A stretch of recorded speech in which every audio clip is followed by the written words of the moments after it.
H. Leo Bowles said this about his great-grandfather, Racoon John Smith. He said that when he was an old man, what he would do every morning is that he would get up and he would take a walk out of Forest Lane, and there he would contemplate, pray to God, think about the beauty of the creation around him, and he would pray a lot. So one day, three young men knew his trick every day, and so they decided they'd play a trick on him. And so they would just kind of space themselves out and hide, and they would just come out. Of course, the first little boy comes out and he says, "Good morning, Father Abraham." And Brother Smith said, "Well, good morning, my son." And so he's walking along, and all of a sudden another boy comes out of a tree and he says, "Good morning, Father Isaac." And he looked at him and he kind of said, "Good morning, my son." And so he walks a little further on. A little boy comes out and around. He says, "Good morning, Father Jacob." And so with that, Brother Smith said, "I am not Father Abraham, nor I am Father Isaac, nor am I Father Jacob," he said, "but I am more like Saul out hunting his father's asses, and I have found 3 of them." Racoon John Smith, he is a person that is colorful.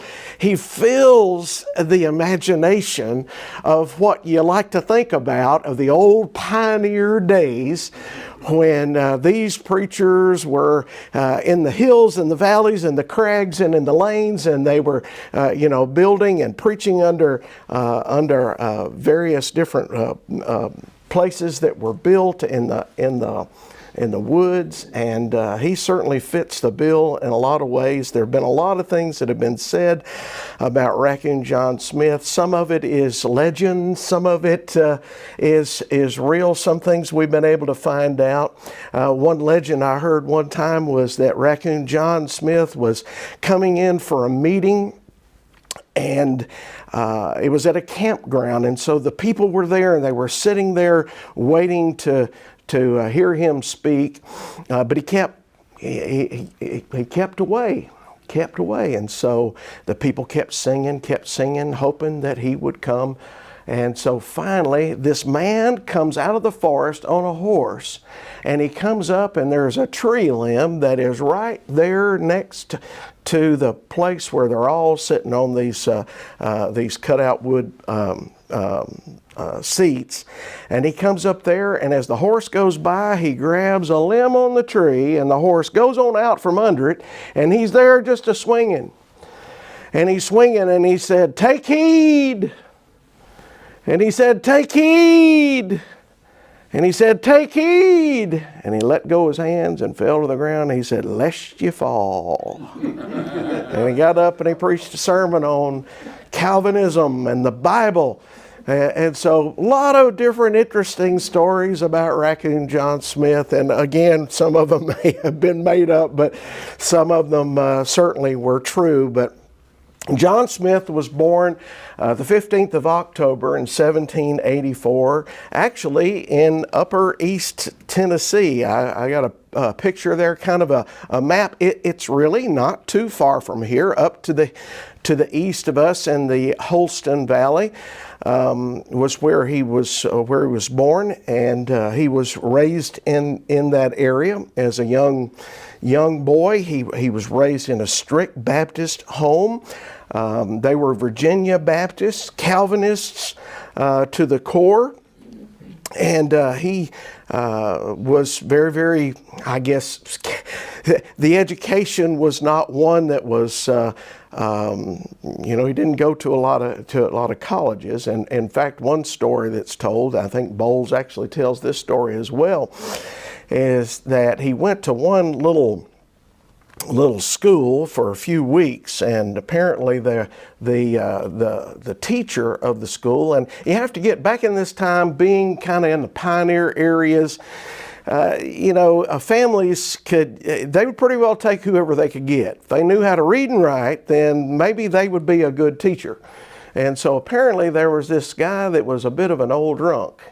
And he came through, but he could read and write, so he had said he would teach them school. So John Smith went to the school, and a lot of times he went to school, the old man was inebriated. And so one day, Racoon John Smith just kind of got irritated enough about it that he was sitting there, the teacher was sitting there in a drunken stupor. And so he went over to the fire of the potbelly stove, and he just got a scoop full of coals, and he went over there and filled the pocket of the teacher.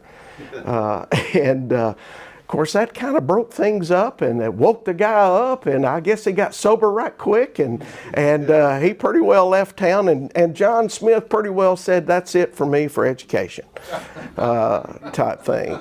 And so he was an interesting young man. Around 1796, they had heard that they could get good land up in Stockton's Valley up in Wayne County, Kentucky.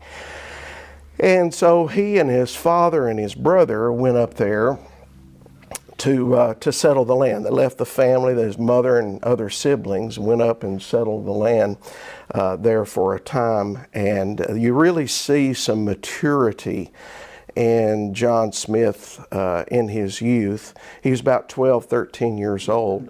And there's one story about when they went in there, and of course the land was just was solid. It was, it needed to be cleared out so that they could plant trees and uprooted and everything. So he had his work cut out for his father, but once they got finished with the work, they needed to go and get some grain so that they could plant and start. So he sends his son on a horse, and then he also sends another horse. And you got to remember, this is the Indian Territory. And so it's an unsafe area for a 12, 13-year-old boy. But yet he bravely goes through the forest, makes his way up near Danville, and he's able to fill the horse's saddlebags with grain and make his way back. And so this was a rough period of time in which he grew up, but he grew to manhood pretty much up in this area around Crab Orchard. And so he learned much in life about the challenges of the frontier, and his education was somewhat scant. He struggled with the idea of election. In fact, he really struggled in his own desire to come to know God. And in fact, if we know about the kind of the Calvinist mindset back in that time about how you got religion. It was pretty much that God had called whoever was going to be saved from eternity, and the way that they knew who was saved and who was not saved was by some sort of religious experience. And so his brothers had their religious experiences, his parents had, but for some reason John really struggled having a religious experience. And in fact, he had been able to, with his family in 1800, to go over to the Red River Meeting House where the Kentucky revival had begun in 1799, 1800, under the preaching of a Presbyterian preacher by the name of James McGrady. And so he had come there, and what was going on in this revival? Incidentally, in the spring of 1801, Barton Stone had come down to that same revival to see what was going on, and he went back and planned, of course, the Cane Ridge revival. But when Smith went to the revival there, he was seeing some strange things. He would see people that would be sitting there and listening to the message, and all of a sudden they would just fall out dead into the floor. and there was no effort to, I mean, everything they did to try to revive them, couldn't revive. They thought they were dead, but they were still, still breathing. And then all of a sudden they would jump up and they would run out the building screaming and hollering and running around through the camp. And he saw women who would, of course back then they would wear their hair real long, and he said he would see people that would crack their heads. They were back and forth, these women. In fact, that long hair would act like a whip, and you could hear that cracking noise of the whip of their hair. And so he saw all these kinds of things, and it turned him off. He said that it's just something's not right about that. And so when he was living over in Crab Orchard, there was a Baptist preacher by the name of Isaac Denton that was preaching in the area. He had been the builder of the Clear Fork Baptist Church, Clear Fork Creek Baptist Church, so he was trying to encourage John about his connection with God. He saw a lot of promise with him, but he saw the struggle that's in him. And so John, boy, he tried so hard to get religion, tried so hard to get this spirit revival in himself, and he would go out in the forest and he would pray for long periods of time.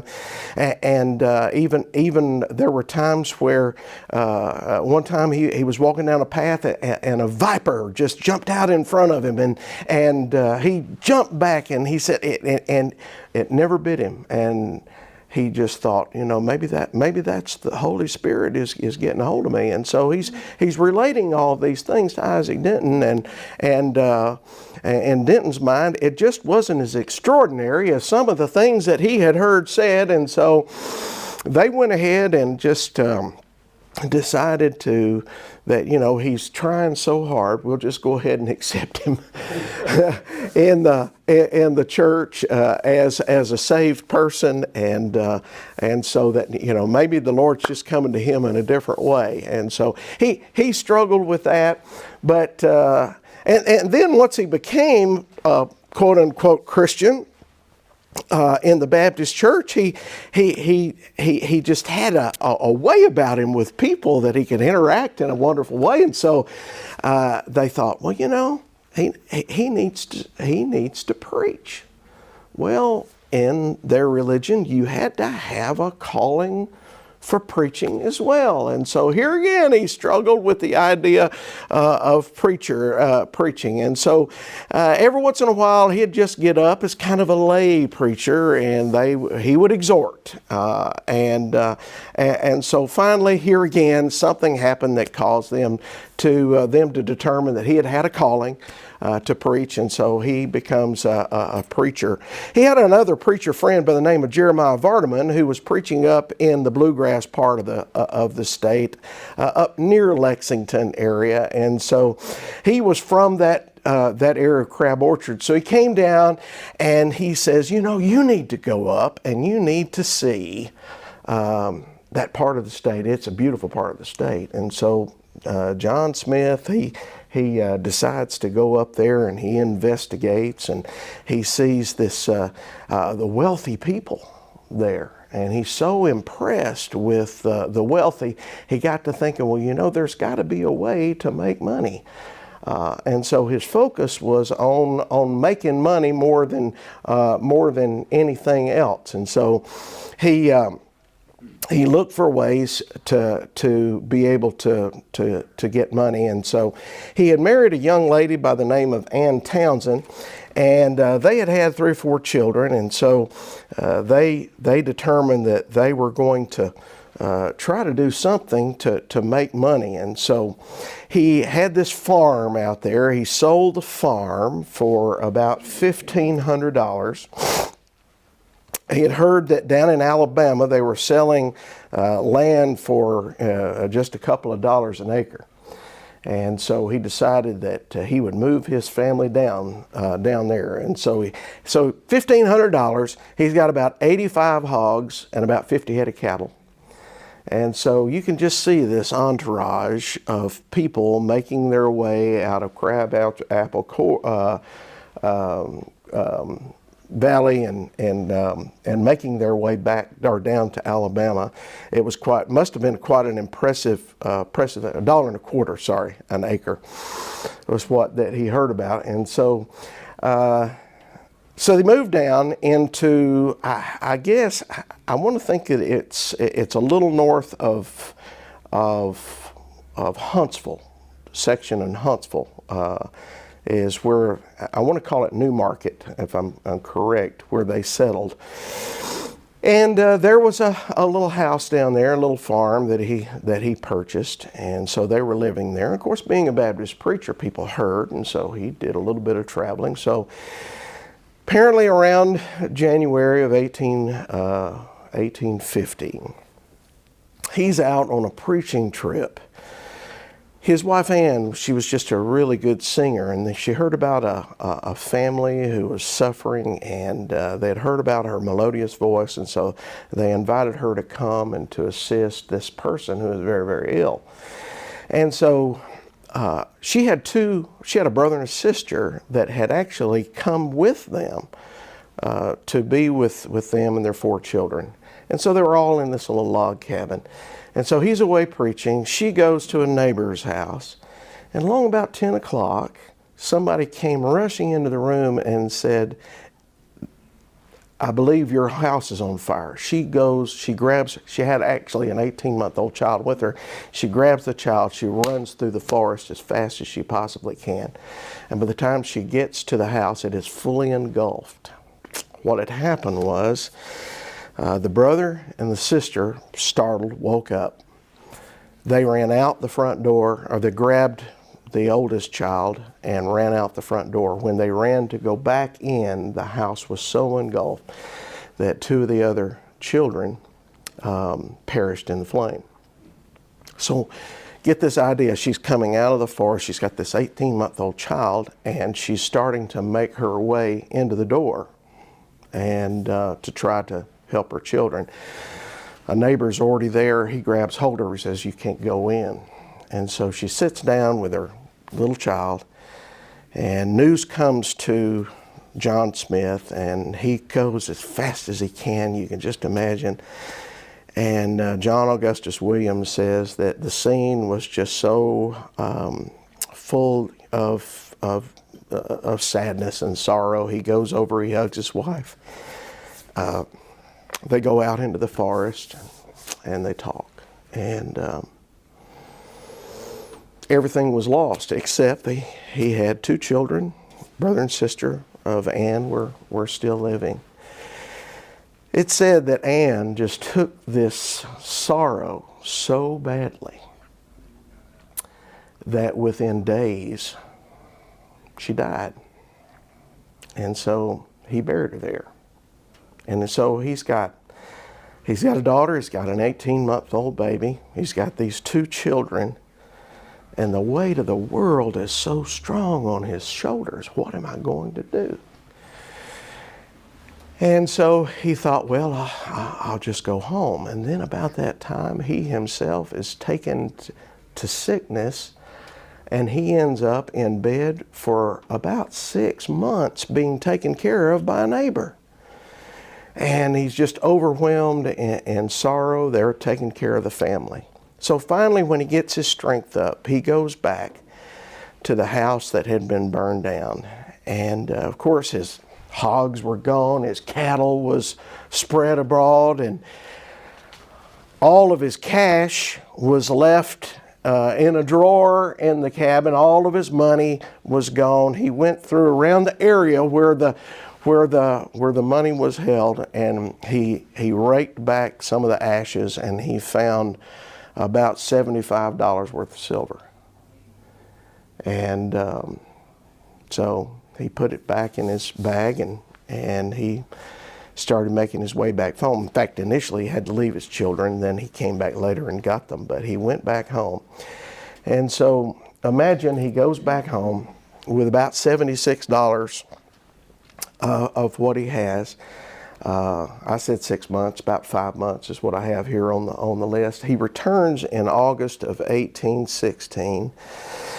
And while he is there, while he's making his way home, what's troubling him so much is the state of his children. Because in their Calvinist teaching, that if you're not an elect, part of the elect, then you're doomed to a devil's hell. So what plagued him was the fact that he did not know whether his children were part of the elect or not. And what really plagued him was the idea that the possibility that they burned in this fire to lose their physical life, and the possibility that they will go into eternity and burn in a devil's hell forever. And that just devastated him. And really, that was kind of the first seeds of doubt concerning his Calvinistic teaching and Calvinistic background that was going on. Anyway, he gets back home, he goes to his mother, and you can just imagine the scene, falling into each other's arms and crying. And, you know, he leaves just so in control, man on top of the world, got a lot of wealth, and he was going to make rich down in Alabama, and he comes back basically with nothing. And so, story is told is that the Tate Creek Association, Baptist Association meeting is taking place at around that time. And so he decides he's going to go over to where the meeting is taking place. Well, when he comes up, his beard is long, he looks shabby, dust from the road. The old horse that he had was not much more than a nag, and his clothes are tattered, and so he walks up, and nobody knows who he is. But somebody starts talking to him, and they go, you sound familiar. And he said, well, I'm John Smith. John Smith? Yeah, John Smith.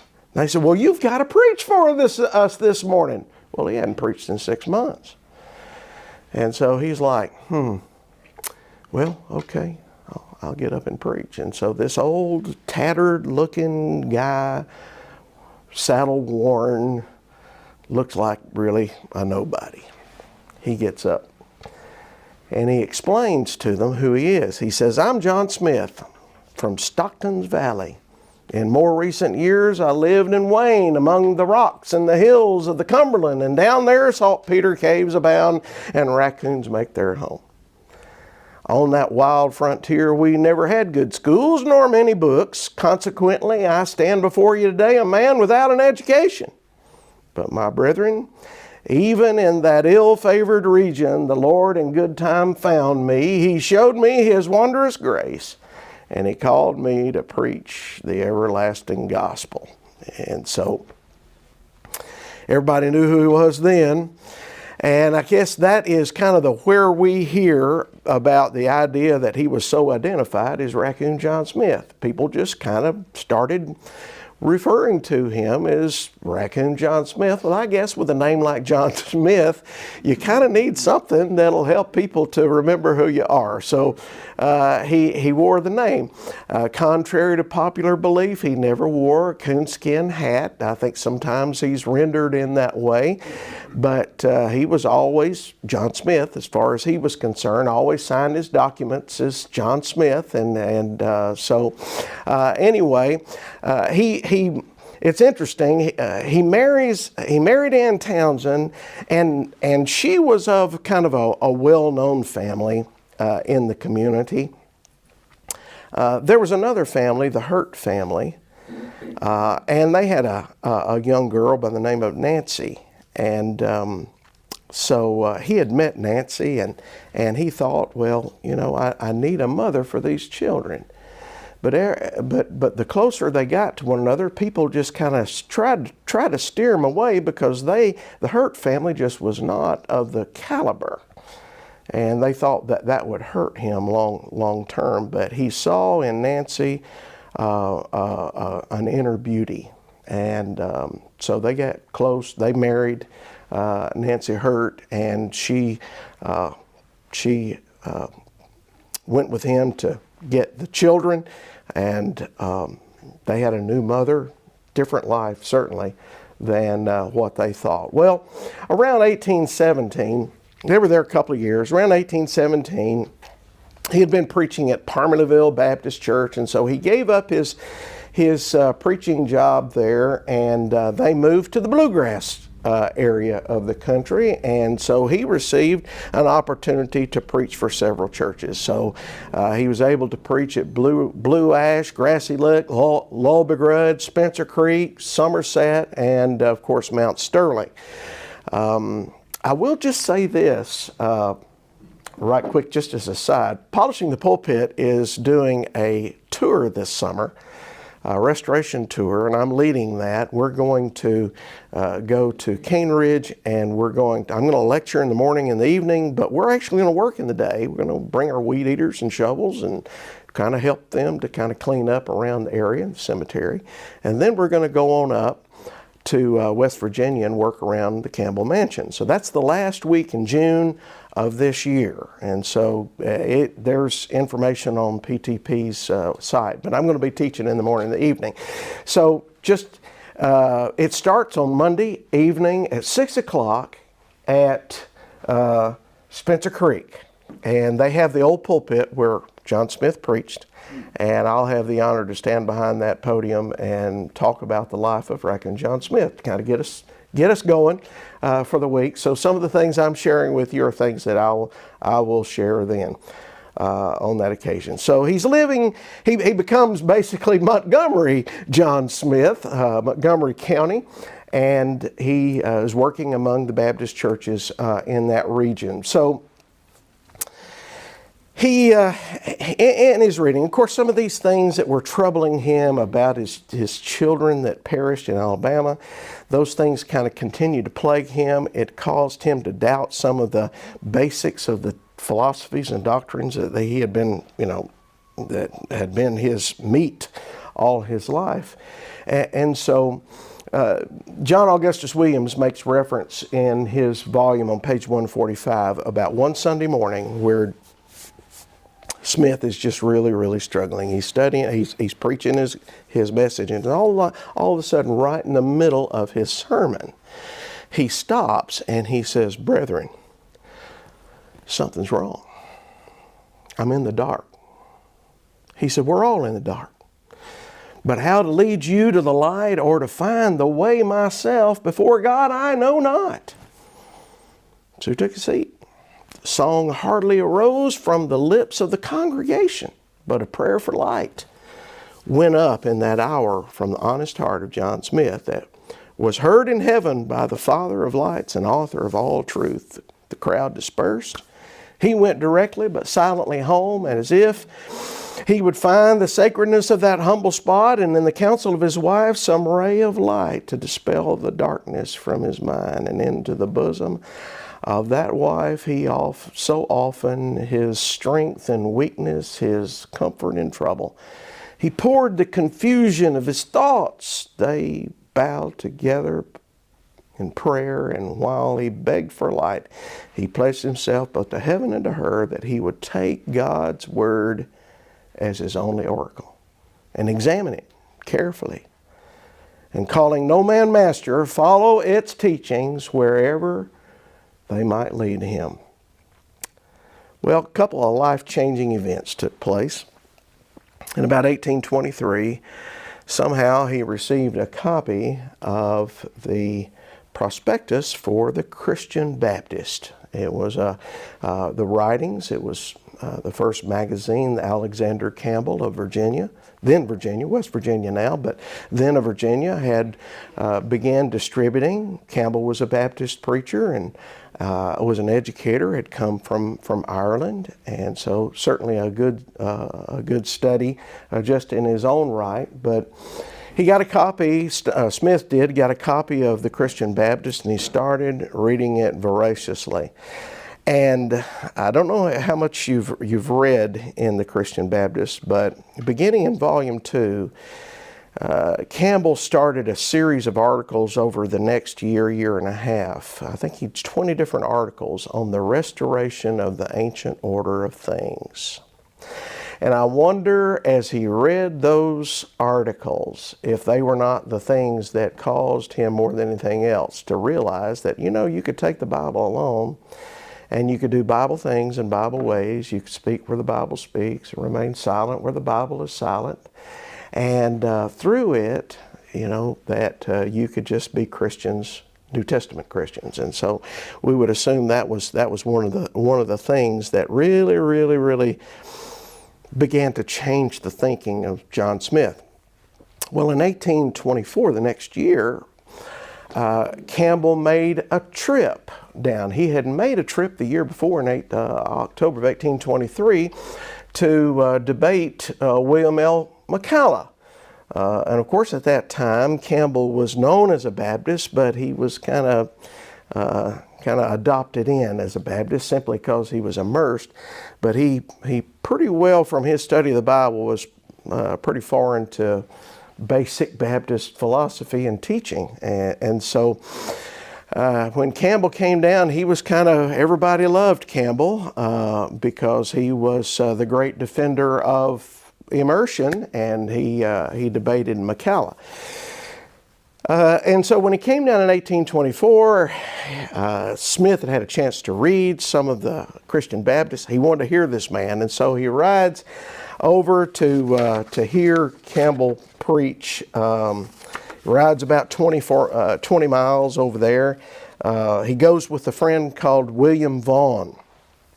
And so they go, and he has an opportunity to meet Campbell there at Flemingsburg and to listen to him. So you get this scene where Campbell, he's tall, he's got that strong Irish brogue, and he gets up there and just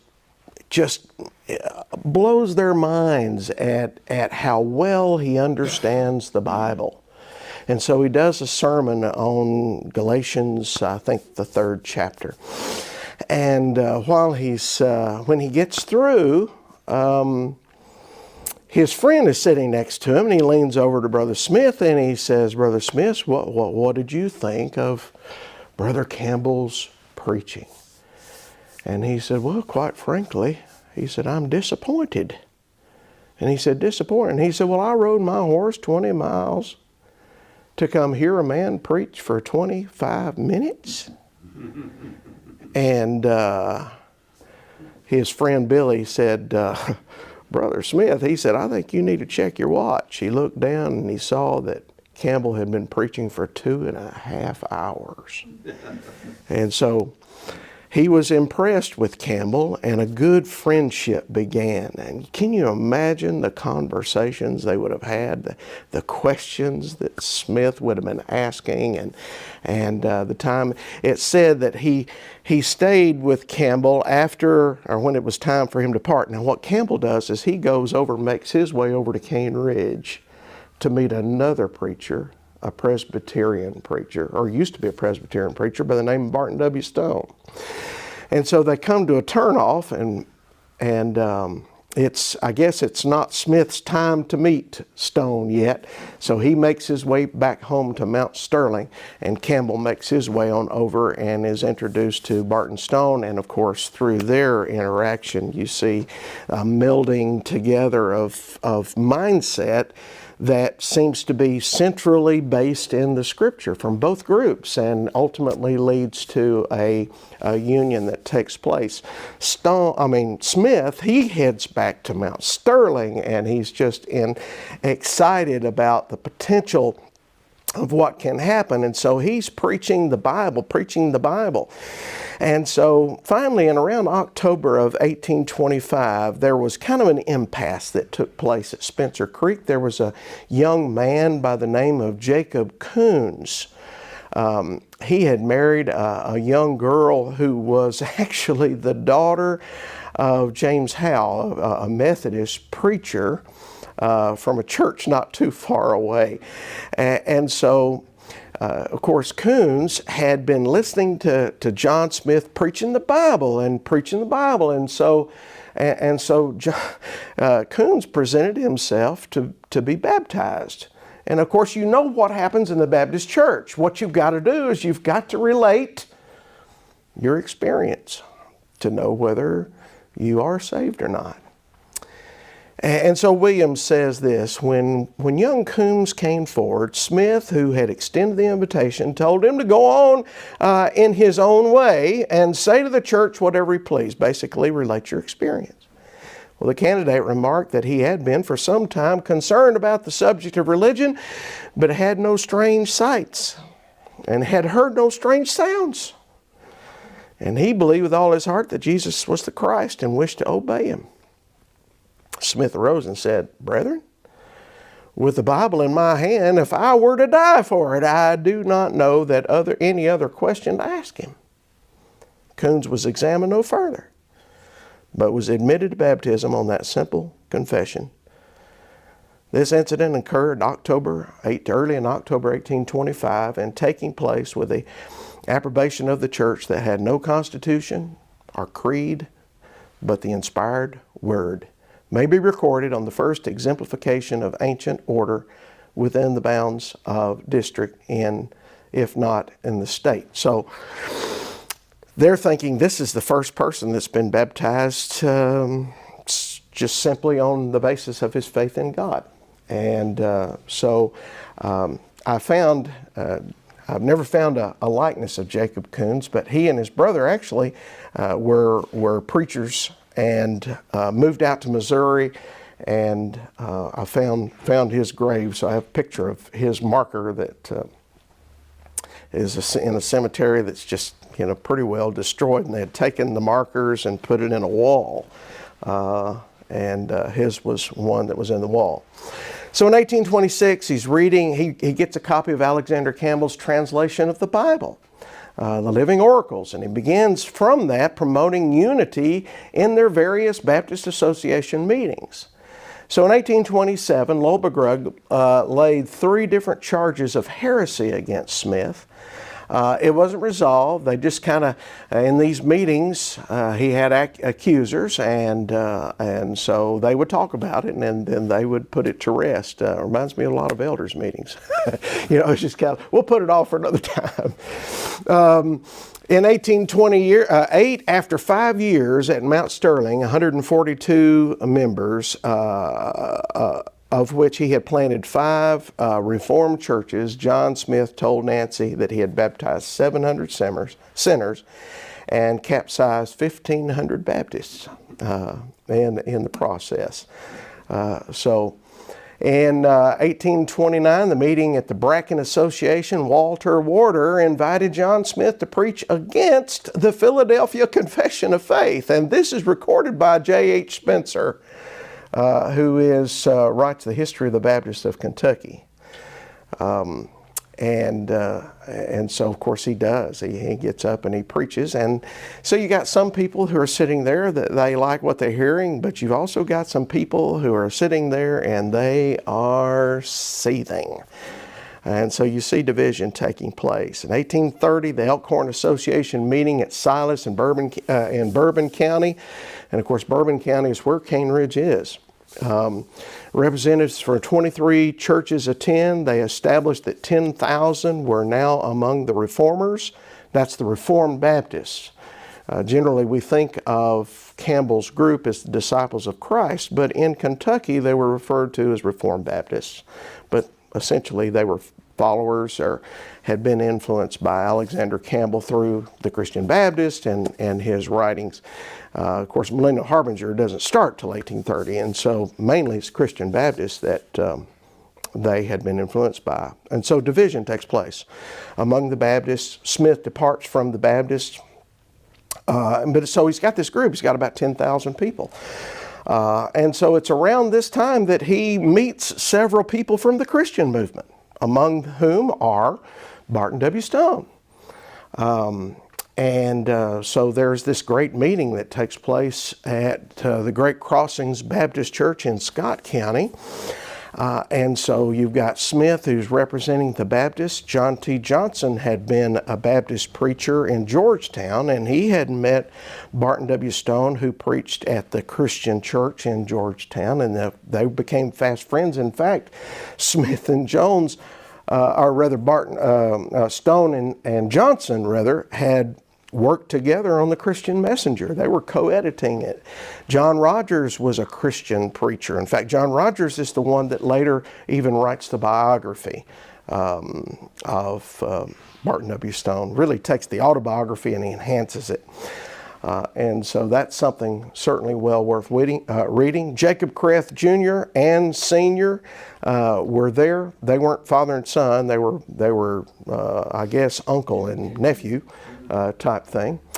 And so these men meet together, and you got these minds. You know, you're talking about being a fly on the wall. How awesome that would be to sit there and listen to these guys talk about unity. And so they planned a meeting, and theirs was not the only meeting. There had been some other meetings leading up to what was taking place in Lexington. But in January, well, it was actually Christmas of 1831, they all met at the Hill Street Christian Church there in Lexington, and there they talked about formalizing their unity.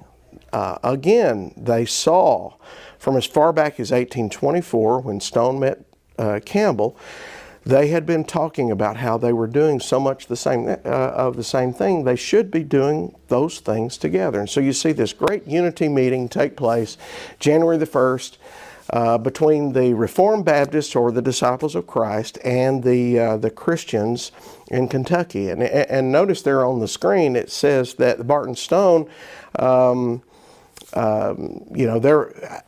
heard numbers of as much as 10,000 Christians. And so here, you may be even talking about 20,000 people here that merged together on that day. And of course, that was the occasion where Racoon John Smith, representing the disciples, or representing the Reformed Baptist of Kentucky, made this famous statement, "Let us then, my brethren, be no longer Campbellites or Stoneites or New Lights or Old Lights or any other kind of lights, but let us come to the Bible, and to the Bible alone as the only book in the world that can give us all the light that we need." And so with that, Brother Stone, representing the Christians, he got up and they extend the right hand of fellowship with one another. And so beginning at that time, you start seeing a united effort to go back to the New Testament and do Bible things and Bible ways. For the next 3 years, John Smith and John Rogers actually go together. They travel together. Going around from church to church, visiting various different Baptist, Reformed Baptists, and also Christian churches, some of them in the same town, and they would preach to them and try to get them to unite. They were not always successful. It was really, there was some bitterness there. Between churches, and some churches never did unite with one another, but they had done what they could. John Smith, in his recollection, said that this was the greatest work of his life, those 3 years where he would go. John T. Johnson kind of held the purse. People supported and supported their families while these men traveled everywhere trying to move.